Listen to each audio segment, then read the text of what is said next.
Assalamualaikum, halo semua. Perkenalkan nama saya Haris Budi Santoso dengan NIM 1CEPA20012.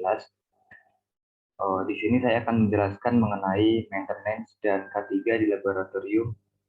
Video ini dibuat untuk memenuhi tugas UAS mata kuliah manajemen laboratorium dengan dosen pengampu Ibu Fitratul Aini.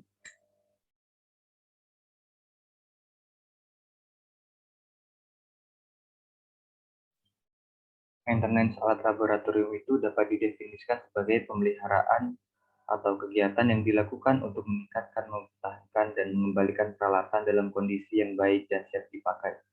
Dengan kaitannya perawatan laboratorium, perawatan dimaksudkan sebagai usaha preventif atau pencegahan agar peralatan tidak rusak atau tetap terjaga dalam kondisi baik dan siap beroperasi. Tujuannya adalah agar peralatan laboratorium selalu prima dan siap dipakai secara optimal untuk memperpanjang pemakaian alat, menjamin kelancaran kegiatan praktikum, menjamin keamanan dan kenyamanan bagi para laboran, mengetahui kerusakan secara dini atau gejala dari kerusakan pada alat, menghindari terjadinya kerusakan secara mendadak, serta menghindari terjadinya kerusakan yang fatal yang dapat berbahaya bagi praktikan. Jenis perawatan itu dibagi dua, yaitu perawatan terencana dan perawatan tidak terencana. Pada perawatan terencana itu terbagi menjadi dua, yaitu perawatan preventif atau perawatan pencegahan dan perawatan korektif yang dimaksudkan untuk memastikan kembali mengenai keamanan, kenyamanan, dan kualitas pada alat yang diperiksa. Perawatan yang tidak terencana itu umumnya dilakukan pada permasalahan mayor seperti kerusakan alat yang berat dan tidak dapat dilakukan melalui perawatan terencana. Hal-hal yang harus diperhatikan dalam perawat alat laboratorium diantaranya adalah melakukan pencegahan dan memberi peringatan melalui gambar atau tulisan, menyimpan peralatan agar terhindar dari kerusakan, membersihkan peralatan, menginventarisasi peralatan laboratorium dengan memeriksa dan mengecek kondisi peralatan laboratorium untuk mengetahui kondisi alat, menyetel kembali atau kalibrasi alat, agar fasilitas atau peralatan dalam kondisi normal atau siap dipakai. Yang selanjutnya memperbaiki kerusakan yang terjadi pada peralatan. Selanjutnya adalah kesehatan dan keselamatan kerja atau biasa disingkat dengan K3. K3 itu adalah suatu pemikiran atau upaya untuk menjamin keutuhan dan kesempurnaan baik jasmani maupun rohani tenaga kerja baik laboran atau analis yang bekerja di laboratorium. Tujuannya adalah untuk mendapatkan keselamatan dari bahan-bahan yang digunakan seperti bahan kimia dan bahan-bahan lain. Lalu supaya proses pengujian di laboratorium berjalan lancar dan kalaupun ada kecelakaan dapat diminimalisir atau ditanggulangi. Faktor-faktor penyebab penyakit akibat kerja atau kecelakaan di laboratorium itu umumnya terbagi menjadi golongan fisik seperti keadaan suhu, kelembapan, suara kebisingan, radiasi, dan tekanan udara, serta penerangan dan getaran. Lalu ada golongan kimia yang umumnya disebabkan oleh bahan, golongan biologi yang disebabkan oleh kontaminan dari mikroorganisme, golongan fisiologi atau ergonomi, serta golongan psikologi. Golongan psikologi itu umumnya disebabkan oleh praktikan atau laboran yang sebelumnya pernah mengalami trauma akibat kecelakaan kerja di laboratorium.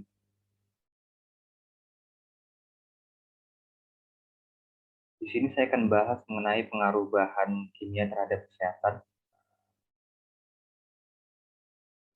Salah satunya adalah iritasi, korosif, timbulnya alergi, terganggunya sistem pernafasan, timbulnya keracunan sistemik.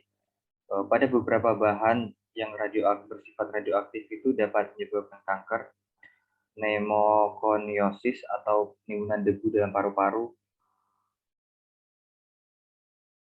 Selanjutnya, yang tidak kalah penting dalam K3 itu adalah pembuangan limbah, karena dapat diketahui jika di laboratorium itu menghasilkan banyak limbah seperti limbah yang bersifat asam, basa, atau bahan-bahan yang memungkinkan untuk menjadi vektor dalam pertumbuhan mikroorganisme yang merugikan.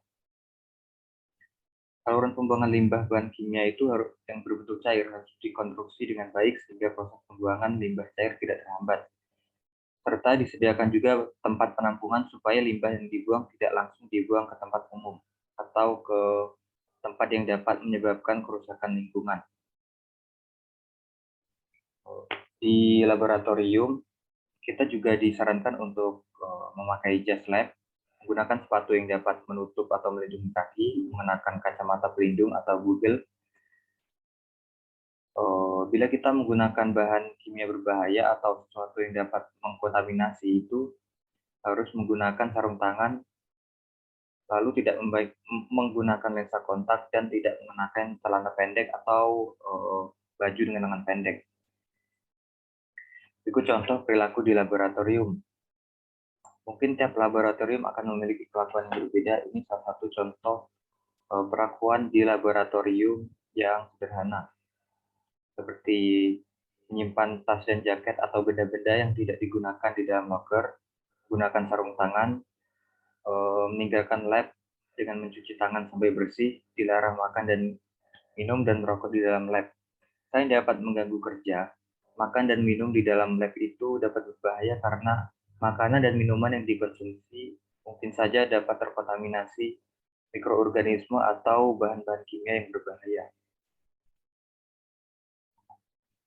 Berikut penyebab terjadinya kecelakaan di laboratorium, di antaranya kekurangan dalam alat pelindung diri seperti yang telah dijelaskan sebelumnya, kurangnya ventilasi di laboratorium, masalah kebersihan, bahaya listrik, kurangnya pengetahuan tentang bahan dan alat yang digunakan, prosedur dan peralatan keadaan darurat yang tidak memadai, tanggung jawab pekerja yang rendah, serta tanggung jawab manajemen yang rendah.